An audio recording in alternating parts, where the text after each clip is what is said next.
Bismillahirrahmanirrahim. Assalamualaikum warahmatullahi wabarakatuh. Bismillah, alhamdulillah, wassalatu wassalamu ala rasulillah.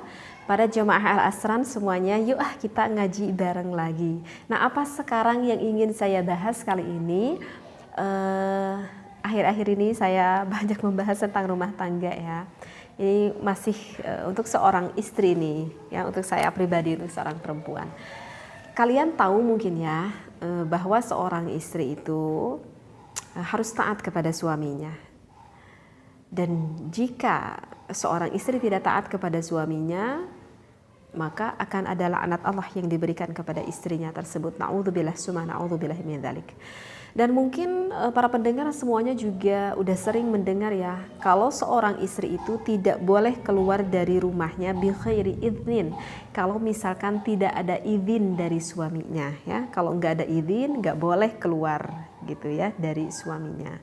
Nah, tetapi ini gimana teh permasalahannya, suami akunya itu lagi di luar kota. Gimana aku mau minta izin pada suami aku, sedangkan suami aku itunya lagi di luar kota. Apakah ketika aku keluar dari rumah itu masih dikatakan aku ini wanita ataupun istri yang nusyuz kepada suamiku atau tidak gitu ya. Meskipun ya pada zaman sekarang itu meminta izin mungkin tidak susah ya, karena sekarang kan ada handphone gitu kan. Tetapi bagaimana di dalam satu keluarga misalkan gak punya handphone, yang punya handphone cuman suaminya aja, mungkin misalkan istrinya gak punya, mungkin aja. Tetapi mungkin aja pada suatu waktu punya handphone tetapi udah berhari-hari gak punya pulsa kuota sehingga tidak bisa menelpon gitu kepada suaminya. Mungkin bisa terjadi, mungkin aja kan bisa terjadi. Nah, coba gimana nih teknis solusinya agar aku tuh tidak termasuk wanita yang nusyuz seperti itu.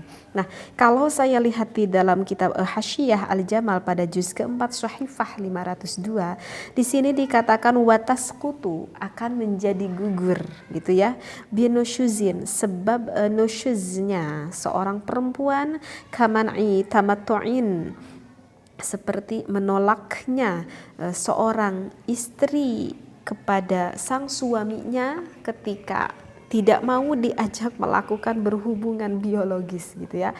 Apa saja yang membuat nusyuz? Di antaranya barusan dikatakan jika seorang istri menolak diajak untuk bersenang-senang oleh suaminya, maka itu termasuk wanita yang nusyuz, wanita yang berdosa. Kalau diajak sama suaminya gak pengen, illa, tetapi ada illa wahai suami, illa li'udhrin, kecuali kalau ada uzur.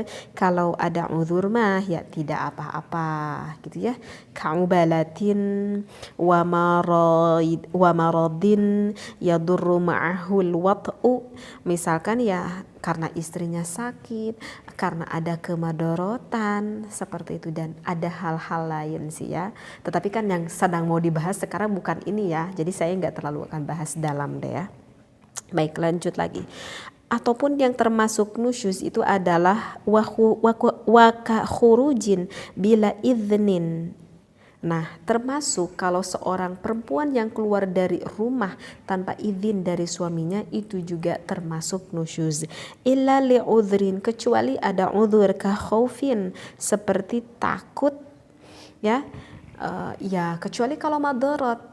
Kalau misalkan terjadi bencana, misalkan terjadi kebakaran, terjadi gempa bumi gitu ya, ataupun kebanjiran, ya gak mungkin juga lah terus diam di dalam rumah di dalam kebahayaan itu, ya gak apa-apa, gak minta izin juga gitu ya, udah lekas langsung pergi gitu ya, keluar dari rumah seperti itu. Nah, misalkan pada suatu contoh walinahwi ziyaratin fi ghaibatihi, misalkan suaminya itu lagi nggak ada, dikarenakan di sini dicontohkan karena suaminya lagi ziarah, misalkan fi ghaibatihi. Ya, seperti umpamanya suaminya tidak ada. Ay walam yanhaha an dzalika bi an alimat ridahu wa kanat adatu amsalha dzalik. Maka di sini dikatakan kalau sang istrinya itu punya dugaan kuat bahwa sang suaminya mengizinkan untuk keluar rumah tanpa izin, maka itu tidak termasuk nusyuz ya. Jadi kalau misalkan sang suaminya lagi pergi gitu ya, kan pergi itu ada pergi yang lama, ada pergi yang sebentar. Pergi yang sebentar ya memang secara setiap harinya aktivitas seorang suami ya keluar pergi untuk mencari nafkah. Misalkan keluar pagi, datang lagi ke rumah pada sore hari. Nah, oleh karena itulah di dalam rumah tangga kita harus terus saling berkomunikasi, menceritakan apa kegiatan kita keseharian masing-masing. Dan kalau menurut saya itu menjadikan hal yang sangat seru banget ketika kita ngobrol dengan suami, kegiatan apa yang kita lalui hari ini gitu ya. Saya kasih contoh aja deh ya yang agak mendetail biar paham gitu.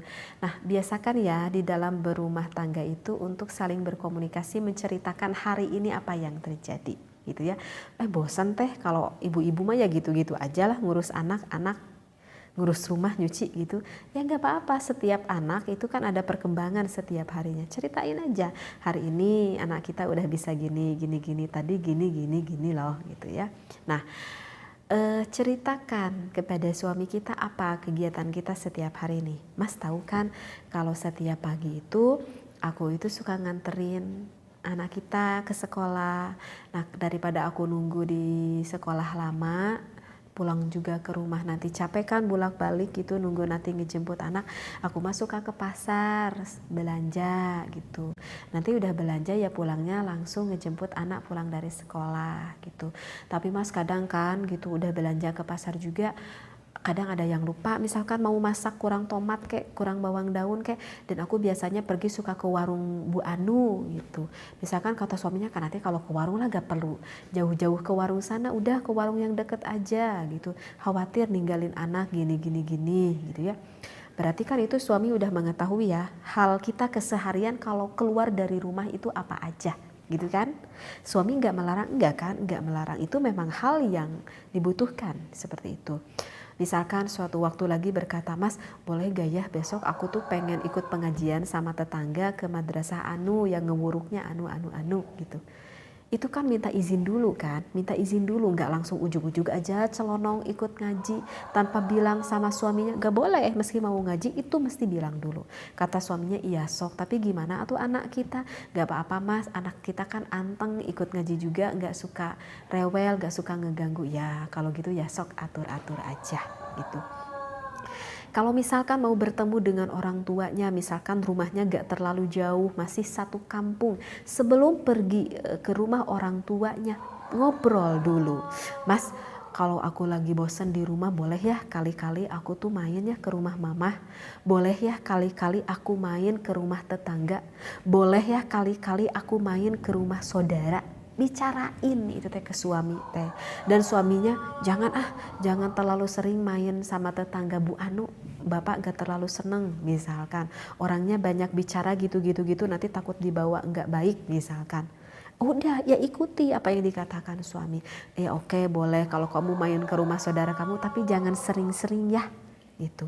Nah, hal itu bisa mempermudah ketika nanti suami misalkan mau pergi keluar kota pun, perginya lama nih, misalkan 2 bulan, 3 bulan. Mas sekarang kita bertemunya 3 bulan sekali karena proyek kerja papa misalkan dipindahkan dan pulangnya 3 bulan sekali. Sebelum pergi, ceritakan dulu. Berarti kan tadi istri tuh udah tahu apa keseharian kita di rumah. Dan berarti kalau kita mau pergi ke warung ya gak perlu bicara lagi sama suami, karena udah tahu setiap hari kalau aku kekurangan apapun aku pergi ke warung dan suami tidak melarangku. Ketika mau pergi ngaji ya gak perlu bicara lagi, kan udah tahu keseharian aku bahwa setiap hari aku ngaji, setiap hari aku ke pasar, setiap hari aku menjemput anak, dan itu tak perlu bicara lagi karena udah tahu keseharian kita dan suami itu udah ridho.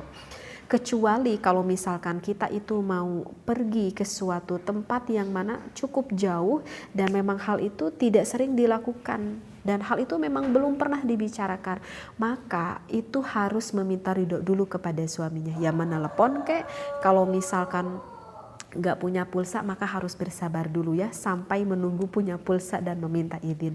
Jadi kalau misalkan tempatnya yang cukup jauh, misalkan mau menemui saudara, kebetulan saudaranya meninggal tetapi suami kitanya gak ada, mau ditelepon kok gak nyambung melulu, bersabarlah dulu. meskipun yang meninggal itu adalah orang tua kita sendiri. Bersabarlah dulu sampai tersambung kita bisa menelepon dengan suami kita, seperti itu. Karena memang itu bepergian yang jauh yang enggak biasa, bepergian keseharian.